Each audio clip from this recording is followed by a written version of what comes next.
everyone, and welcome to Discussion 8 for CS61B. Today we're going to be talking about LLRBs and hashing. Some announcements to get out of the way before we get to the content. So first of all, there's a new clobbering update. You can now clobber both midterms if you need to. If you have any technical difficulties, this is now an option. Please fill out the mid-semester survey by Friday for extra credit. And please be detailed in your responses. It really helps us to know if we are providing you with everything you need to succeed in this class. Next, Project 2A is due this Friday, and Homework 3 is due next Monday. So, some content review.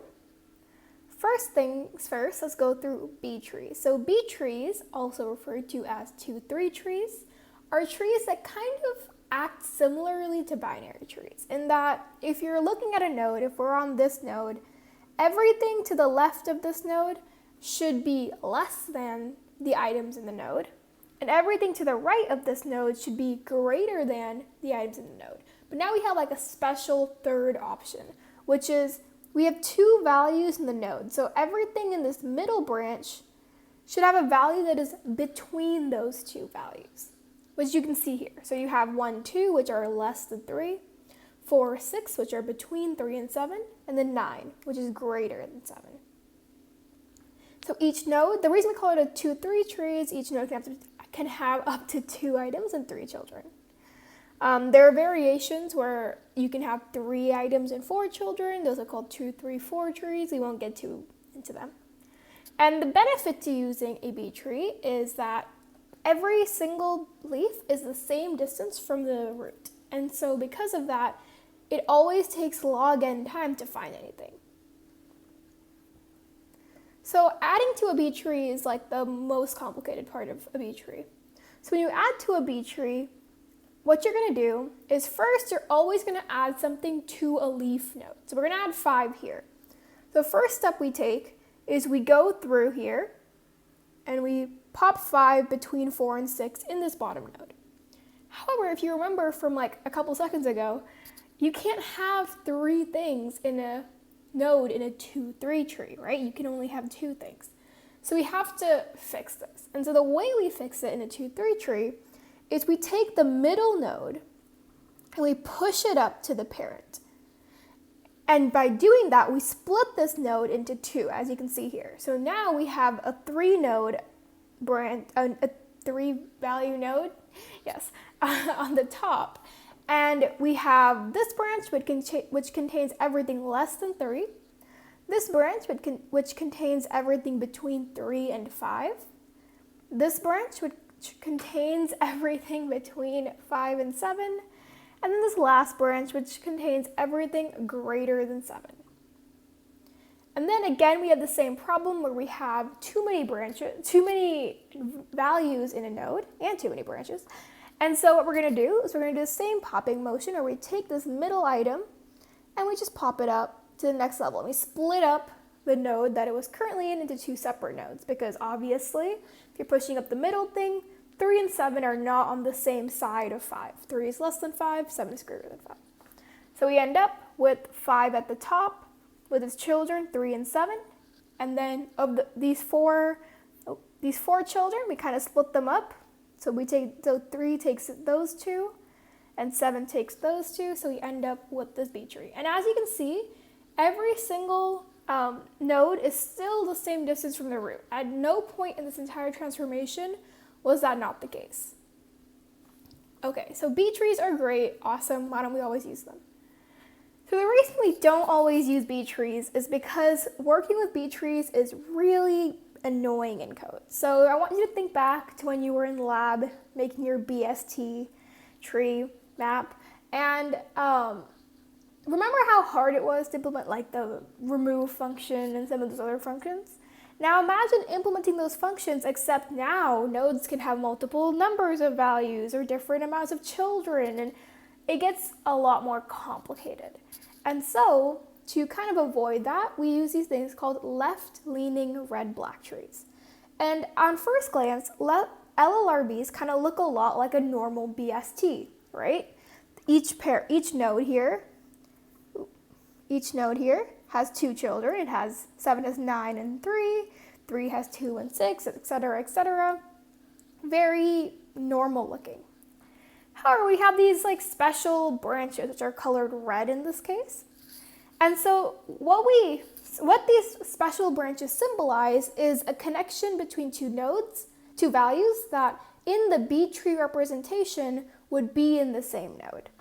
So you can kind of visualize that. I like to do this when I'm confused by blocking off everything that's connected by a red node. So you have that, and that. And now you can see it's a lot clearer the comparison between the B tree and the LLRB. So the reason we use left-leaning red-black trees is, again, it's just to make our code more simple. Instead of having to consider the case where what if the nodes like partner is on the right? What if it's on both sides? We kind of just simplify things. We're like, okay, it can only be on the left, so we only have to consider the left if it's a problem. So left-leaning red-black trees are really useful, but they can be really confusing. So I highly encourage you to get a lot of practice in these because I think they're one of the harder topics in this class. So we have some balancing operations in LLRBs. Because remember, we have to always have the red branches on the left side. But whenever we add anything, we add it as a red branch. Because if you think about the equivalent in a B tree, when we add something, we always insert it into a node, right? And so inserting something into a node is essentially connecting it using a red branch, because that's what a red branch means. So in our first case, we have A, B, C, D, and we have B, which is on the left side.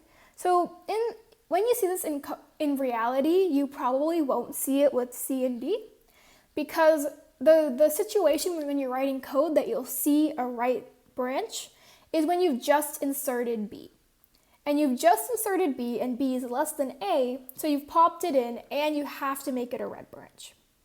So now that you've done that, you have to rotate the structure so that the red branch leans to the left instead of the right. And the way you do that is you call rotate left on the root of whatever you're rotating.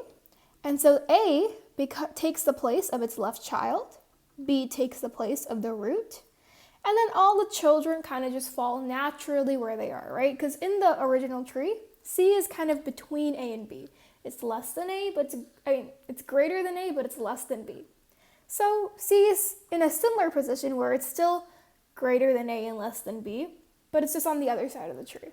And this is kind of reminiscent of Hibbert deletion from last week, where the rightmost thing on the left branch and the leftmost thing on the right branch are like, they have some similarities. They have some sorts of symmetry there. So let's rotate left. Now we have rotate right. So rotate right, I have a different example here because this is when it's going to most likely be used. So rotate right will most likely be used if you already have a node that has 2 items in it, and you just added your 3rd item to that node essentially. And so in the top one, this would be the equivalent of having A and that turning into AB. This down here, the equivalent would be having BA already, and then that turning into DBA. And again, that's too many items, right? So what would you do in a 2-3 tree, or in a B tree in this case? You would pop B out, right? And so the first step to doing that would be rotate right, which allows us to kind of get the structure where we have D and A kind of separated from each other. So we rotate right on A, we get B in the root, and then we can do color flip, which is the actual action of taking the B node out of the thing. Because first step you have, in this case, you have D, A, C, all in one node, all connected by red branches.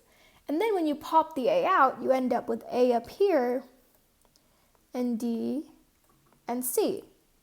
And as you can see, D, A, and C are no longer connected by red branches. They're connected by black branches, right? But if there was like a node that had B up here and some other whatever junk, popping A up would essentially add A to that branch, like we did earlier. So now we have this situation. Actually, technically, it would be added to the side. Anyway, so now we have this situation where, again, this mirrors the B tree perfectly. So if you're ever having difficulty with these operations, I highly recommend you go and you draw the B tree and figure out what's going on there, because that's a lot more intuitive. And then you can come back to the LLRB and put what you've seen into practice. Last thing before we get into the worksheet. So let's get into hashing real quick. So hash functions are functions that represent an object using an integer, so any object. And we use them to figure out which bucket of our hash set the item should go in. So we only have a couple rules to determine what hashing functions are like valid. So a valid hashing function should be deterministic. And what does deterministic mean? Deterministic means if I put the same object inside my hash function twice, I should get the same hash both times. And again, this is useful because if you think about like using a hash set or a hash map, how are you supposed to find the object again if you get a different hash code every time you put it in? The concept of a hash map only works if the hash code doesn't change doesn't change at all, right? You have to be able to know exactly which address you're going to every time. So it's deterministic. And the second thing is the results of hash code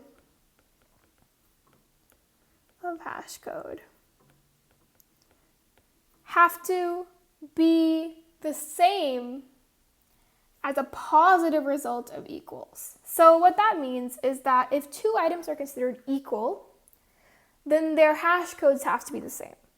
However, think of the case of we're hashing strings, right? So there is any combination of strings. You can literally put any combination of letters together into a string.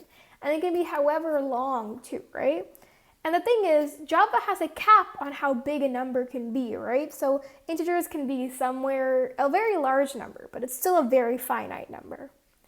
So eventually you're gonna have what's called a collision. And what a collision is two objects that have the same hash code but aren't equal. So really, if two items are equal, then their hash code must be the same. But having its same hash code does not have to mean the same thing that you guys are equal. And this is very important in determining a valid thing. Ideally, for a good hash function, you'll have very few collisions. So the chance of you finding two items with the same hash code but they aren't equal should be very low. But it's technically still valid if items that aren't equal return the same hash code, as long as items that are equal return the same hash code. So that's hash codes. Now let's figure out how we deal with hashing, right? So in a hash table or a hash map, we have buckets that kind of look like this. We can represent them as an array or an array list. There's a lot of different interpretations. And then we use this thing called external chaining. So let's say we have two items. Say we have 0, 1, 2, 3, 4. So there's 5 buckets. And so I can, for instance, say, okay, I'm going to add an item has hash code 0. So I'll put that right here. And I'm going to add an item that has hash code like 3. And then I'll add an item that has hash code 5. And of course, because we mod it, we have to like wrap around. That also goes in the 0 bucket. And so now if we want to check, is 5 in our hash table, we'll say. If we want to check that, what we'll do is we'll hash 5. So hash 5 returns, it returns 5. And then we mod it by 5 to return 0. And then we go into the 0 bucket and we compare 5 with each item in it. We're like, okay, is 0 and 5 equal? No. Is 5 and 5 equal? Yes. And so we found the item. Again, it's super, super important that you have to override the equals function to match the hash code function, because otherwise a hash table will not work and it's going to become a huge mess. So yeah, that's hashing. Let's get on to the worksheet now. So the first question is about 2, 3 trees and LLRBs. And we are going to take this 2, 3 tree, which has 8 up here, and then 4 and 6, and then 3 as the child, 5, 7, 14, 10, and 15. And we are going to add the numbers 18, 38, 12, 13, and 20 in that order. So I'll give you guys a couple seconds to try it out on your own, and then we'll go through it together. Okay, let's go through the problem now. So the first thing we're going to add is number 18. So of course, as we've done before, we're going to add 18 down here because it's greater than 8, it's greater than 4, so then it's greater than 15. And we're going to pop it into this node right here. And it's a 2, 3 tree, so we're allowed to have 2 items in a node, so we don't have to do any sort of manipulation right now. Next, we're going to add 38, and again, it follows a similar path because it's a large number. Oops. And then we are going to pop 38 right at the end of this, and now we have a problem because this node has too many items in it. So what we're going to do, we're going to take the middle item and pop it up to the level above it. So what that looks like is, hold up, 14 and 18 are now like roommates, and then we have 15 down here and 38 being greater than both. So now we're going to add 12, and this time we go 12 is greater than 8, but 12 is less than 14, so we're going to add it to the first child of this node down here. So we have 10, 12, oh, that's a bad node, 12 right here. And again, this is completely fine because this is a 2, 3 tree and it only has 2 items in the node. So now we're going to add 13. Adding 13, we'll add another item again to this node. So we have, this is a tight fit, but we have 10, 12, 13, and now we have a problem again. So this time we're going to pop out the middle node up. And what that entails is we now have a super node up here that says 12, 14, 18. And then we have down here, we have 10, and 13. And of course, immediately we can see that this is too many children and too many values in the node. So the thing we do is we again take this middle value and we pop it up to the parent. So what that entails is we now have 8 and 12, or 8 and 14, sorry. So many numbers to keep track of. And then I'm just going to get rid of all these children and redraw them. And so now we have this middle node, which is 12.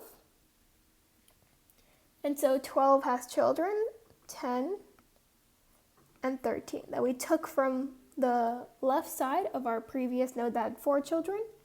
And then now we have another node that's 18, and again has 2 children, 15 and 38. And lastly, we're going to add 20. So 20 is greater than 8 and 14. And then it's greater than 18. So we're going to go down to this last node down here. We're going to add it before 38. And that should be the final version of our 2, 3 tree. Now, I'm going to just quickly copy this. I don't know if that caught everything. Because in the next slide, we are going to convert the final 2, 3 tree into a left-leaning red-black tree. So I'm just going to paste this here. Maybe make it a bit smaller. And then I'll give you guys like a minute to think about it, and then we will go on figuring out our LLRB. Okay, so I'll give you guys a minute to think about it, and now let's draw it out. So remember, in an LLRB, it's left-leaning, which means the higher value in the node goes first, And then the lower value becomes its left child. So for this first node, we immediately have 14 as the parent, and we have 8 as its child. And I will highlight this because it's a red node. A red branch. So now that we have that, we can draw out the children of 8. So again, we have on this side 6 and 4, which are again connected by a red branch. And of course, 4 has a child 3 over here and a child 5 over here, and 6 is a child 7. On the other side, 8 has a child 12 with children 10 and 13. And of course, none of these are red branches because if you look down here, all of these are just singletons. So on the other side of 14, we take 18 because again, we've already covered for the 4, 6 node and the 12 node. So all we have left is 18. And then on this side, we're going to put 15. And then on that side, we're going to have 38 connected to 20 because 38 is the larger of the 2 nodes. And again, I will highlight this to make it red. So if you want to check your answer, again, like I said before, a great way to do this is to draw boxes around where there are 2, 3 nodes. So like that. Now it's a lot easier in my mind to connect the 2 together. So you see that this looks an awful lot like the structure we had from before. So now you've done that, we can move on to our final question. This is more of a thinking question. So if a 2-3 tree has depth h, what is the maximum number of comparisons done in the corresponding red-black tree to find whether a certain key is present in the tree? I'll give you guys a second to think about it. Okay, welcome back. So here's how we're going to figure this out. I don't think I even need to really write anything. So if we have a 2-3 tree, right? We have this items in it, this item. So depth when it comes to trees usually refers to the amount of connections or branches between the root and the current node. So if you're saying a tree has height h, what that usually means is that it has h branches between the root and the leaf that is the furthest away from it. So if it has 8 branches, then how many nodes does it have, right? Because in this case, let's say there's 2 branches, which means there are 3 nodes. So we're going to see there are h plus 1 nodes from the root, from the parent to the root. Now we can say, okay, so there's h plus 1 nodes, but how many comparisons happen in each node? Well, in a 2-3 tree, how many items are there? So if we're doing it like an LLRB, we're going to compare it to the larger parent first, and then the larger value first, and then the smaller value. So we'll go, okay, this one, then this one, and we're like, oh, it must be less than, and then this one and that one, less than, this one and that one. And maybe this is where the answer is. So the reason we're going to assume that it is in the smallest node is because it'll take us the longest to get there. So again, like we've seen, we do 2 comparisons per node. So all we do is 2h plus 1 comparisons, which gives us our final answer of 2h plus 2 nodes from the longest path from root to leaf. Now we're going to do a little bit of a shift and move on to hashing, specifically hash codes. So the first question is, here we have 3 integer hash functions. So you can pretend that int value returns the value that is stored in this integer object. And so tell me whether each one of these is valid or invalid. And if it's invalid, explain why. If it's valid, point out a reason why it's still not that good. I'll give you guys a minute to think about it. Okay, welcome back. So this one is kind of fun. So the first one is actually valid. And the reason it's valid is because, like I stressed before when we were doing the mini lecture, if a hash code is valid as long as it's deterministic, so this one is because no matter what object you put in, you always get -1. So that number never changes. And as long as when two objects are equal, they return the same hash code. Since this one returns the same hash code for everything, that is technically true. So this is a valid hash code. It's a pretty bad hash code because literally everything will collide and it will turn our hash map into a linked list or an array list essentially, but it technically works. The next one is hash code becomes int value times int value. And this is also valid, right? Because our integer object contains the same int value, contains an int value, and it's equal if it contains the same int value as something else. The only problem here is that, of course, you'll have collisions if you're comparing the negative and positive version of the same numbers. If you're like -5 and 5, you're going to both return 25 as their hash code. So ideally, you could just return int value alone. You don't have to square it, and by returning it alone, you can differentiate between positive and negative numbers. Now the last one is super dot hash code, and this one is invalid. And this is because, like we've talked about before, super dot hash code it's similar to calling super dot equals, where super dot hash code will return some integer that corresponds to the integer's object location in memory. And of course, two integer objects that both contain the number 5 should be equal to each other. However, because they have hash codes that correspond to their memory location, they'll return different values in this case. So that's not valid. Moving on, we're going to have one more question about hashing. So this one's a little more fun.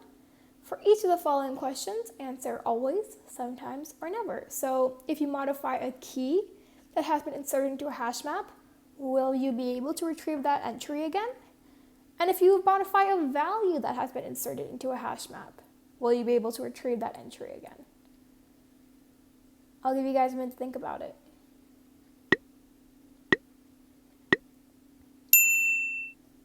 Okay, welcome back. So let's talk about it.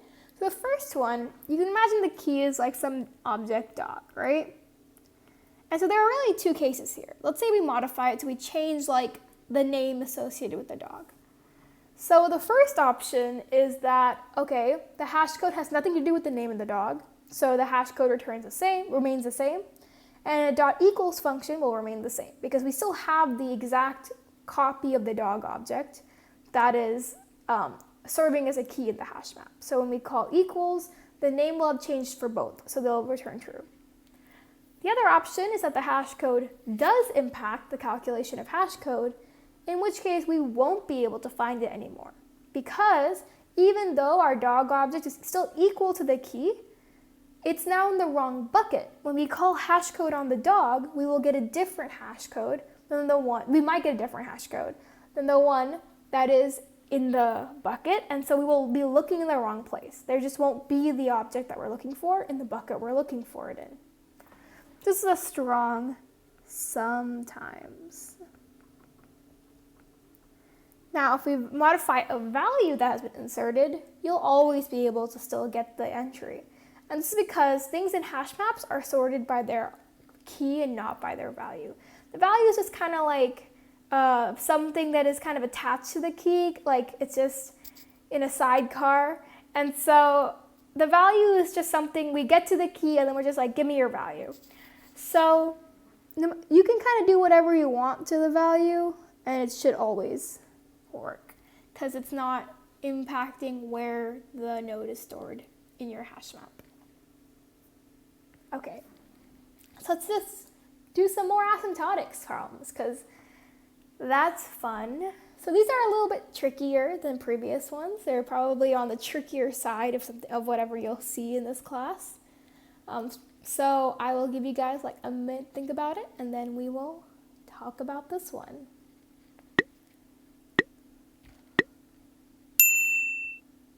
Okay, so let's reconvene on this. So you can see that in this one, first of all, there is one work being done here, and it's not even being done inside this loop. It's actually being done in this multiplication operation, because multiplying does take some time. So this loop does one work per iteration. So now the real question is, how many iterations does it have? So let's track the value of I for a bit and see if we see any patterns. So the first iteration, I is equal to 2, and then it's equal to 4, and then it's equal to 16, and then it's equal to 16 squared, and then it goes on like that. And if you stare at it for a little bit, which I had to do to solve this problem when I first did it, you'll see that this is actually 2 times 2 to the 0, 2 to the power of 2 to the 1, 2 to the power of 2 to the 2, and etc., 2 to the power of 2 to the 3. And so what we have here is we have all these values, but the real question is, when does it end? What is like the last value, right? So we have to figure out at what point does I equal n. So 2 to the power of 2 to the power of something has to be equal to n. This is our terminating condition. So just like we did when we solved 2 to the x equals n, we're going to take log. So the first thing we're going to do is take the log of both sides, and we end up with 2 to the x equals log n. And now that we have that, we have a similar problem again, so we're going to do x equals log of log n. So that's what x equals. So what that means is we can kind of rewrite what we've written here as from I equals 0 to x equals 0 to log n, and how much work is being done in each case? 1 work. So we just put 1 here.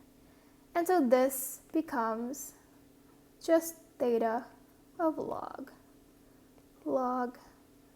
n. And that's it for that equation. So now we're going to move on to another kind of tricky one. I think it's a little less tricky than the previous problem. So I will give you guys a minute to think about it, and then we will reconvene and talk about it.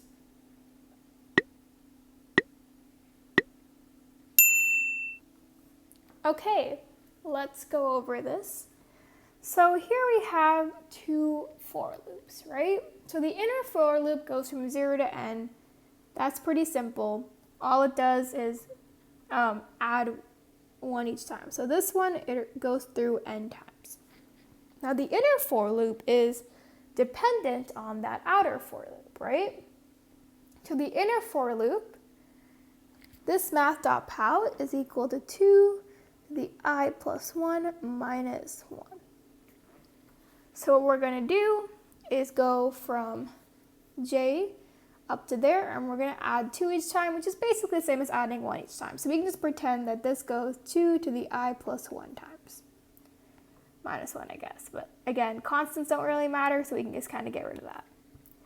So what we can do here is we can do I equals 0 up until n, even though it's technically starting at 2 because it doesn't matter. It just makes the math a little bit easier. So what we're going to do is we are going to do 2 to the I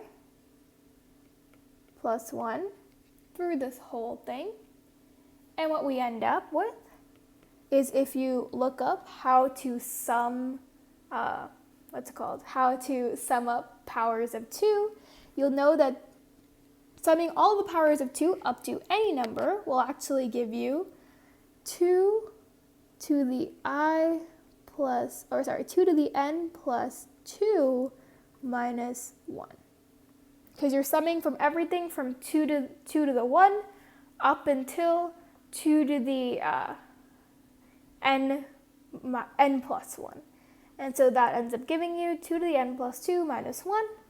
And of course, we can simplify that when you're in theta notation to be equal to 4 times 2 to the n, which of course, again, get rid of all constant coefficients, so we just get 2 to the n. This one looks a lot scarier, I think, than it actually is because of the math.pow. It looks a little tricky, but it's just very similar to stuff we've already seen before. And again, it's all about just writing summations and drawing pictures. Okay, so the last problem is so hard, very much not in scope. It's just something that I saw and I thought it would be cool to show people if they're really interested. So if you're not interested in this problem, you shouldn't watch it. You don't need it for this class. But if you're interested in something that's a little bit more advanced, stick around. Okay, so in this case, I'm just going to talk us through it because I mean, you guys can pause, I guess, and try it out for yourself. Why not? I'll give you guys a couple seconds. Okay, so let's talk about it. So let's see, here we have a couple interesting things going on. So here we have I going from 0 to n squared, right? So I goes from 0 to n squared. And then in this inner loop, we have j going from 0 to I, except it's squaring each time, right? So really it goes, this runs log of I times. Great, pretty simple. So we can write this as a summation of I equals 0. Oh, I think this is actually supposed to be a j equals 1, otherwise this multiplication doesn't work. Okay, so I equals 0, and then we're going to have I equals, sorry, not I equals, what am I saying? And then we're gonna have n squared at the top, and then we're just gonna take a log of I. And so in theta, we can kind of ignore all the lesser terms, so we can kind of say that this is essentially equal, because if you sum up everything, right, theta of log n times n factorial, right? Because when you sum up things in log, that's the same as multiplying them within the log space. And now that we have that, there's this interesting thing, which is in the solutions, you can go check it out, there's a link to it, that has proven that if you have theta of a log n factorial, that is actually equal to theta of n log n. They grow at the same rate. So what we can do here is we can use that trick from there, and we can say theta of n times n log n times n, which gives us theta of n squared times 2 log n, and of course we get rid of constant coefficients, so we just end up with theta of n squared log n. So of course this is very much non-scope. I thought it was an interesting problem. There will be a link to the proof that this is up here true. This up here is true. If you look at Hug's lectures from previous semesters, he's also proven this in class once or twice. So just something interesting I thought people might enjoy if they're like me. Anyway, that brings us to the end of the discussion. I hope you guys had a great time. I hope you guys have a good week and get all your stuff done. See you guys next week. Bye.